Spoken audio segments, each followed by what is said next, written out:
good day everyone, I'm Hurley Ibarra for Reviews here, back at it again with my review for the Kiwi Ears Ardor. But before we proceed, I'd like to thank Linsol for sending this unit to me in an exchange for a very honest and transparent review.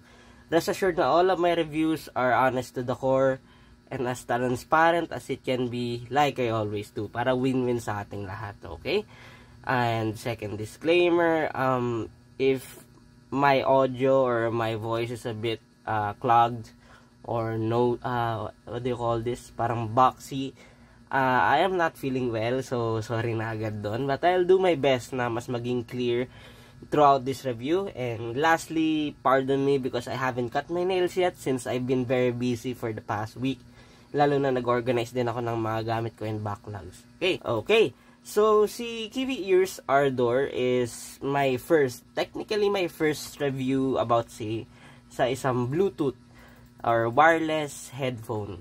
Although I have already experienced, owned at some point, a wireless Bluetooth headphone, this is my first time na magre-review in technical terms ng headphone na wireless. Na may ANC. Yes, may ANC siya. Kiwi Ears calls it hybrid noise cancellation. But ayun, to keep things simple, bali si Kiwi Ears Ardor is a headphone na may ANC or may active noise cancellation. Okay, what sparked me to, or what interested me or piqued my interest na i-review tong Ardor is its driver configuration.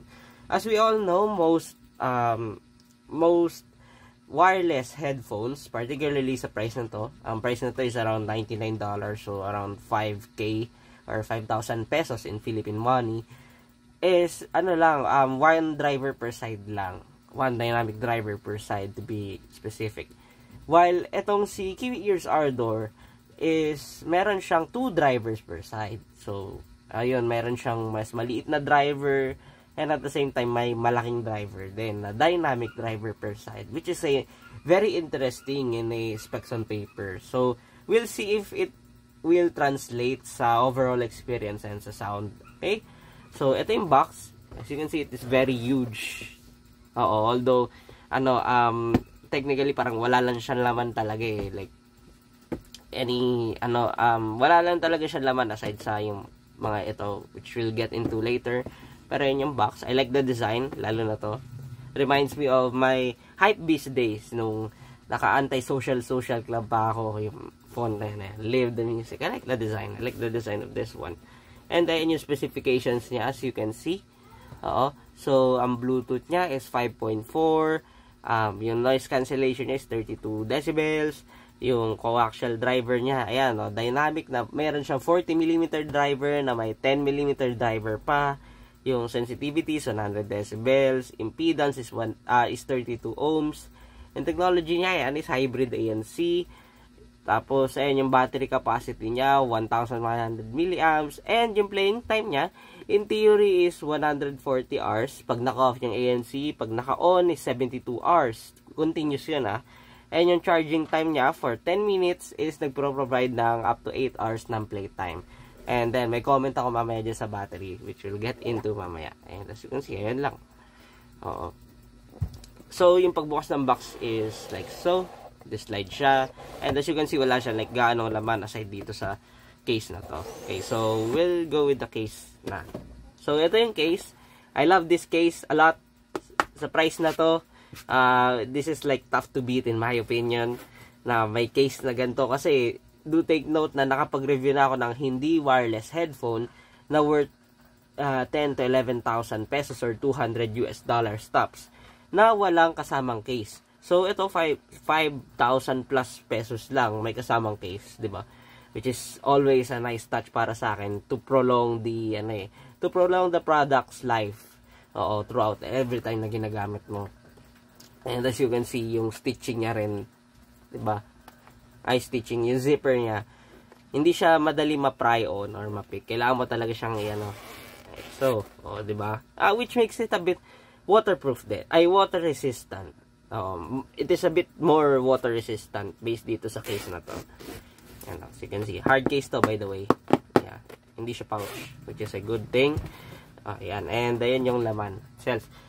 Siguro ang ininitpick ko lang dito sa case na to is first, wala siyang ano dito, like wala siyang sleeve na para lagyan mo ng like let's say paper. If you need the manual with you, lagay mo dyan, or yung cables niya dyan lang nakalagay. And second, ayun, hindi mo siya pwede lagyan ng ibang headphones na hindi kasukat ng Kiwi Ears Ardor.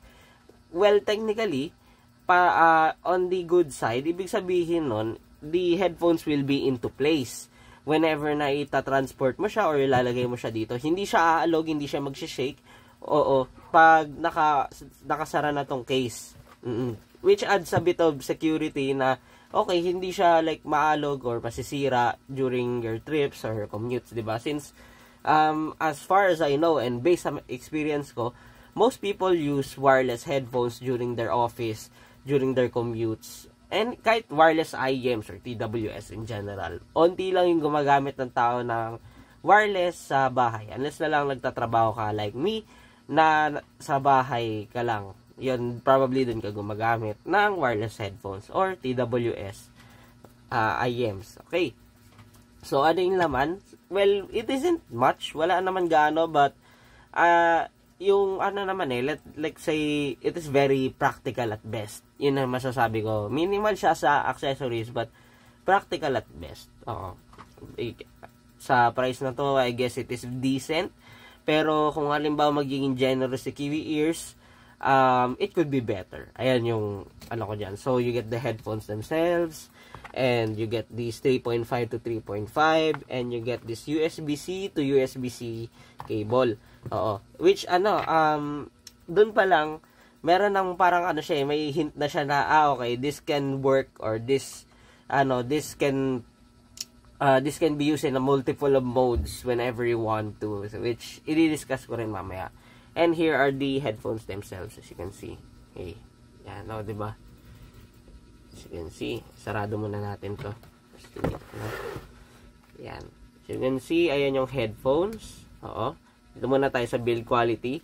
Yung build quality na itong headphones na to is, I'd say, nothing too crazy or nothing out of ordinary sa price na to. Do take note that this is around 5,000 to 6,000 pesos. So, yung build quality na ito is around the same ballpark as what you'll see or experience like Anker Soundcore Q20i, Q30i, Q40, Edifier na WH950HB, yung sa headphones ng Ugreen, ng Baseus, or anything the headphones, wireless headphones, specifically under 5,000 pesos.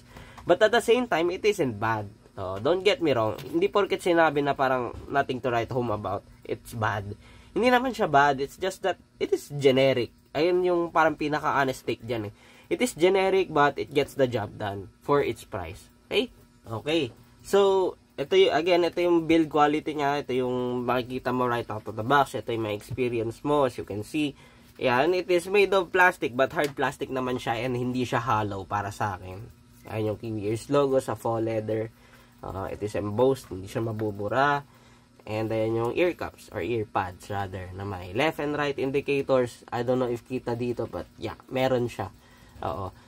Nakontak ko rin yung Kiwi Ears yesterday and they said na at some point in time or sometime soon they'll offer a replacement ear pads for the Ardor, which is a nice touch. Ibig sabihin nun, it prolongs the overall life of this headphone.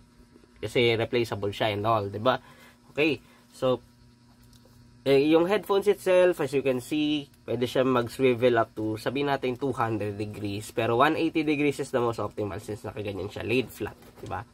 Oo, yan, as you can see, diba? Yan, ganyan. Yan ako nasabing 200 degrees kasi meron siyang onting poop, ganun siya dito.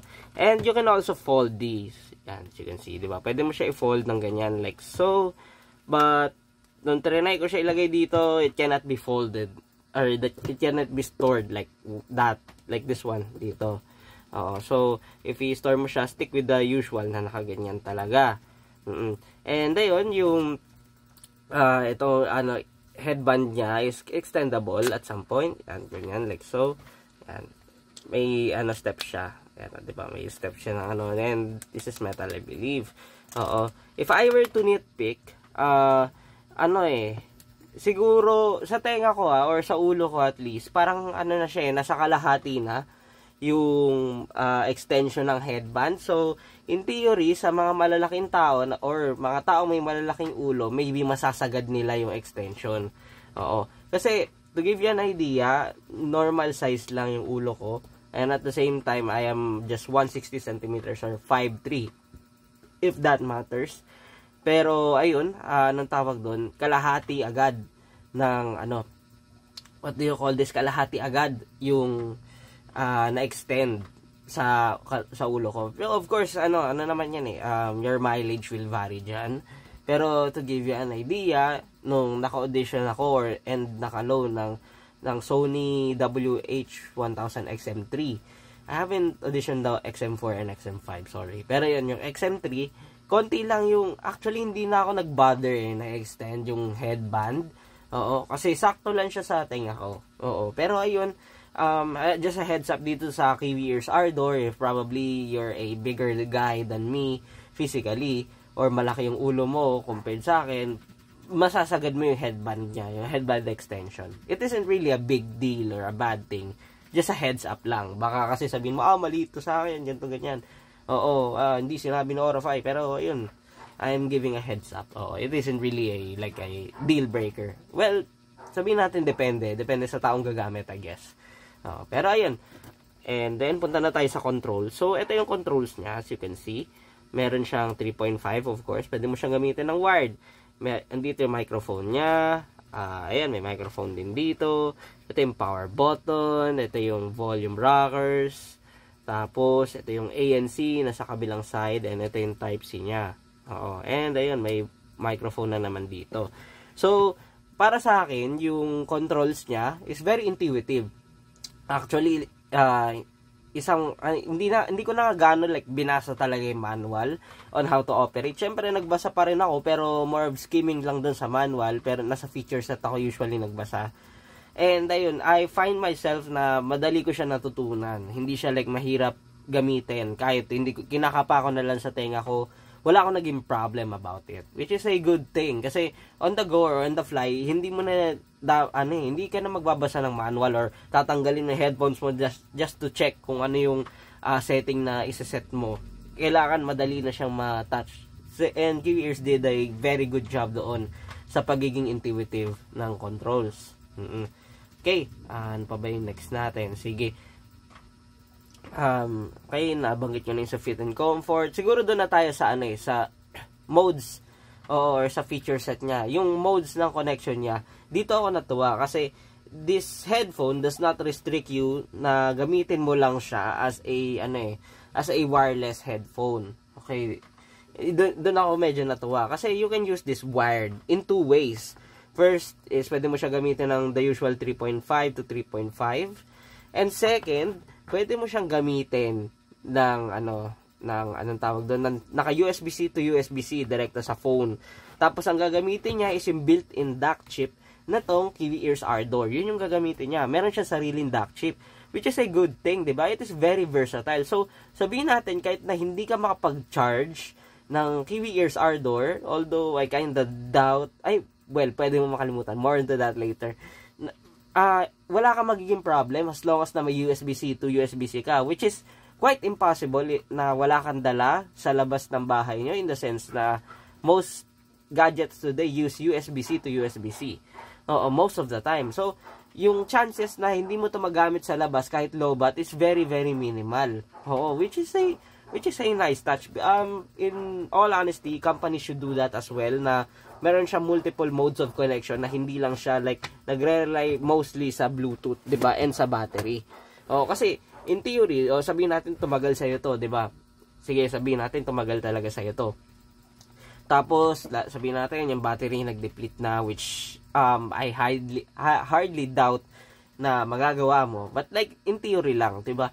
Magagamit mo pa rin siya. Hindi siya okay, additional waste na naman na somewhere itatapon mo na lang sa parts bin kasi hindi mo na siya magamit wired. So, ayun, props dun sa Kiwi Ears. I'm not sugarcoating or glazing. It's just a very practical feature para sa akin. Lalo na sa akin na hindi ako like mostly gumagamit ng wireless on a daily basis. I usually use wired. But that doesn't mean na I'm a hater. It's just my preference. Okay? Okay. Now, sa Bluetooth naman niya, again, no problem. Walang problem sa Bluetooth to. Kahit anong device yung ginamit ko, whether it be my laptop, my phones, or yung sa phone ng tropa ko, I had no problems with it. Well, kung magiging technical tayo, ang magiging parang cons lang niya is limited lang yung yung codec na supported, which is SBC and AAC.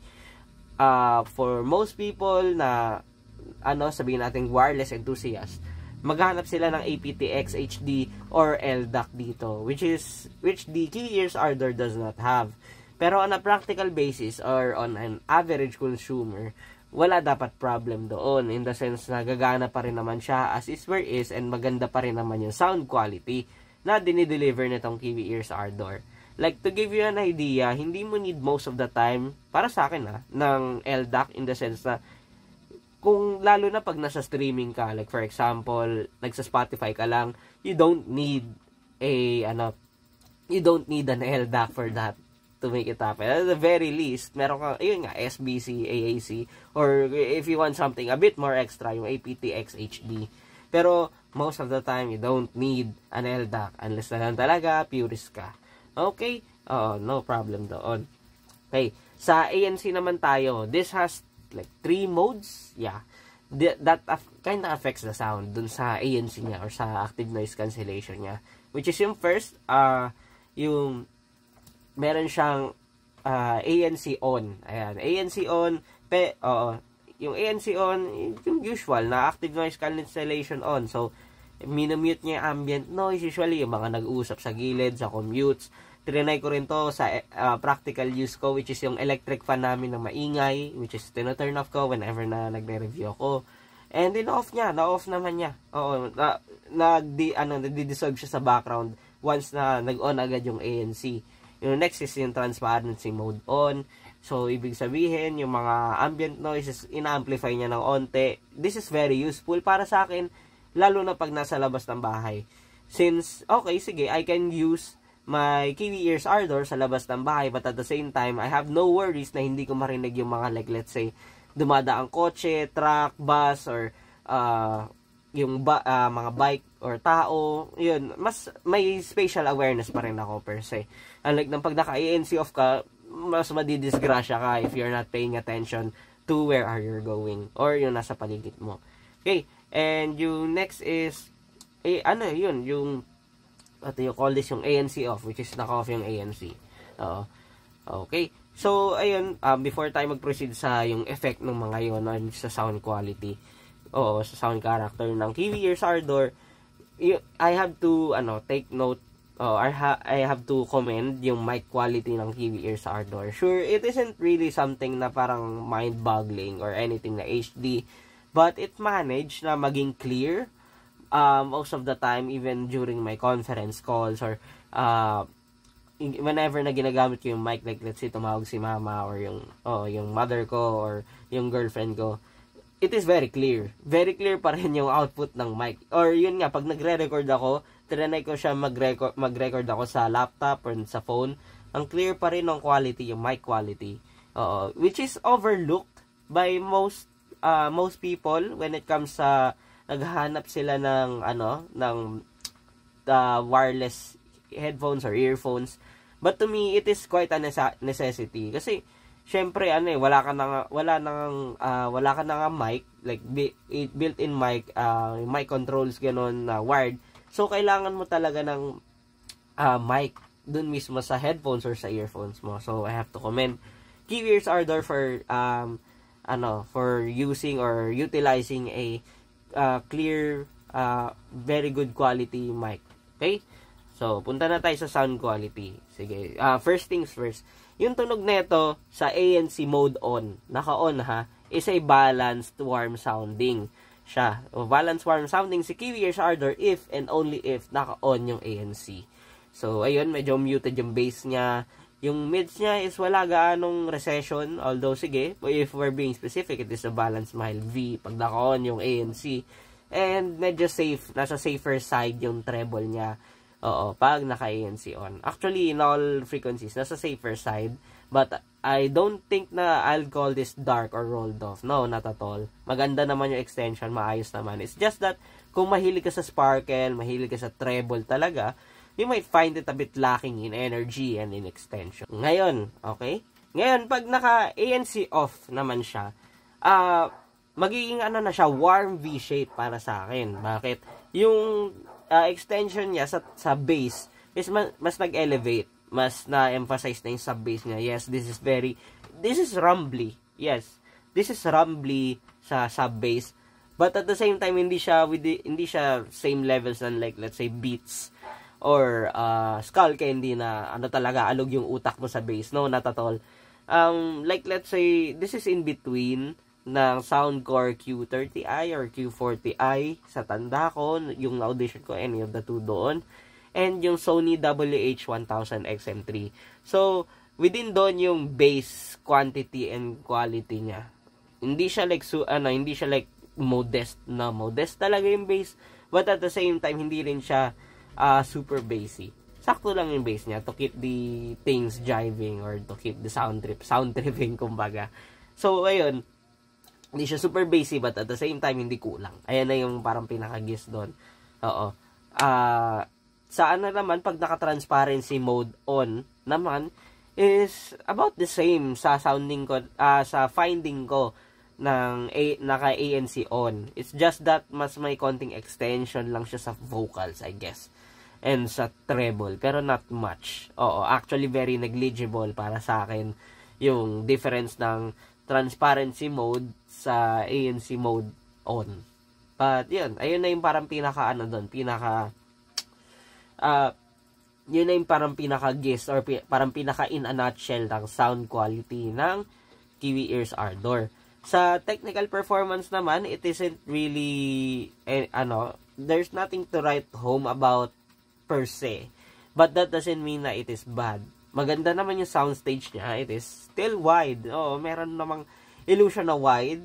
Yung separation and layering, yes, ito yung medyo nagustuhan ko. Probably dahil na rin sa tuning implementation nila and sa driver implementation. Kasi, hindi mushy or wala gaanong congestion yung frequencies. Oo. Or yung tunog. Walang gaanong congestion or something na masikip na tunog. Maayos yung separation at layering niya for a wireless headphone. But at the same time, if galing ka sa like audiophile grade headphones or something na IEMs, ganyan, syempre, medyo malayo yun. But for a wireless headphone on its own, maganda yung separation and layering ng Kiwi Ears Ardor para sa akin. Sure, there are some hiccups here and there, but nothing too crazy or nothing too noticeable actually when compared sa like let's say yung Edifier WH850NB, H950NB, yung Soundcore Q20i and Q30i. Unlike ng mga yon, ito maayos yung separation and layering. But at the same time, ang cost nun is mas less warm to when compared doon sa mga nabanggit ko. Even sa 1000 XM3, mas less warm to. So, balance warm pa rin siya in some way, but when compared doon, this is fairly balanced sounding. Okay, sa imaging naman, ay wala namang ganong mind-boggling or anything to write home about it. Sakto lang. Oh, just the right amount. It is still accurate at most. Walang problem doon. Oh, okay. Nakalimutan ko. Sorry, yung battery life. Ayun pala. Okay, kaya pala may sabi ko, ba't parang kulang eh. Well, yung battery life na ito, I don't know. Grabe. Ang no sugar coating, I have been using this for the past 6 days na ngayon. 6 days mark. And hindi ko pa rin siya malobat. Bro, I've been using this for 5 to 8 hours daily sa sa work ko because I work 9 to 5. Ginagamit ko siya like daily 5 to 8 hours tapos may times siguro twice or thrice a week lumalabas pa ako after work just to get some errands done. So around 2 hours ko siya ginagamit noon. Hindi ko pa rin siya malobat. Apparently nasa 80% pa rin to nung last check ko sa laptop ko and probably 90% siguro since trinay ko yung 10% kamo. Yung 10% na ay 10 minutes pala na charging time ng 10 minutes charging time na nagpa-promise ng 8 hours. Pero ayun, wala ako naging problem dito sa battery life na itong Kiwi Ears Ardor. Sobrang hirap niyang ilobat or sobrang tagal niya malobat. Actually, anong tawag doon? Kasi, ang way of reviewing ko is around after 5 days or 1 week, tsaka ako ipopost yung review. So, sobrang hindi ko talaga siya ma-drain. Man-drain talaga, just to check. Kaya, ayun, most likely, totoo yung claim ng Kiwi Ears Ardor na 72 hours pag naka-on yung ANC and 140 hours pag naka-off. I use this both. Oo, hybrid ako gumamit nung naka-on yung ANC, naka-off yung ANC. Ayan, naka-transparency mode, naka-wired mode. As in, sobrang tagal niya talaga malobat. Oo, so dun pala ang sobrang sulit na lang Kiwi Ears Ardor. Very reliable siya doon in that regard. Okay, so balik tayo sa verdict. On its own, very competitive to in terms of feature-wise yun, battery life, even yung sound quality, I can confidently say na very competitive siya sa price niya. Oo. So, ayun, if like, let's say, audiophile ka, wow, audiophile. Hindi yun like, hindi yun sarcasm or anything, but yeah, audiophile. Sabihin natin, audiophile ka and you're looking for something na wireless on the go. Alam mo yun, just, ayaw mo ng true wireless earbuds kasi nawawala, madali mawala. And gusto mo pa rin ng wireless, di ba, na may ANC. So, yung Kiwi Ears Ardor is for you. Even yung mga average consumer, I can still confidently recommend the Kiwi Ears Ardor kesa sa like Soundcore Q20i, Q30i ka, or probably, yun nga, yung mga edifier, yan. Kesa sa yun ka, just invest a little bit and get the Kiwi Ears Ardor. Pero like, let's say, if diehard ka na IEM fan, wired connection fan, you may, baka like makulangan ka sa Kiwi Ears Ardor. Kasi, ang priority mo kapag wired yung gamit mo is the sound quality. Which happens to be na, tawag doon, Kiwi Ears Ardor managed to balance everything. Down from the build quality, to the battery, to the feature set, yung modes of connection, and sound quality. So, para sa akin, baka hindi ka masatisfy sa sound quality. If like, straight ka na lagi kang nasa wired. If nasanay ka sa wired. Pero kung wireless, ang usapan, kung like, most of the time, you're using wireless for convenience, tapos naghanap ka rin ng may decent or good sound quality for a wireless headphones, the Kiwi Ears Ardor for you. No sugar coating doon. Kasi, take it from me, I always, or most of the time, use wired connection. Lalo na sa, naka-USB dock ako, naka-DAP ako. So, I am also shocked, actually, na nagustuhan ko tong Kiwi Ears Ardor. Oo, at up till now, I am still shocked and lagi ko pa rin siyang ginagamit literally, daily. Even pag like, nagpipicture ako ng products, I use this too. I use this every photo session.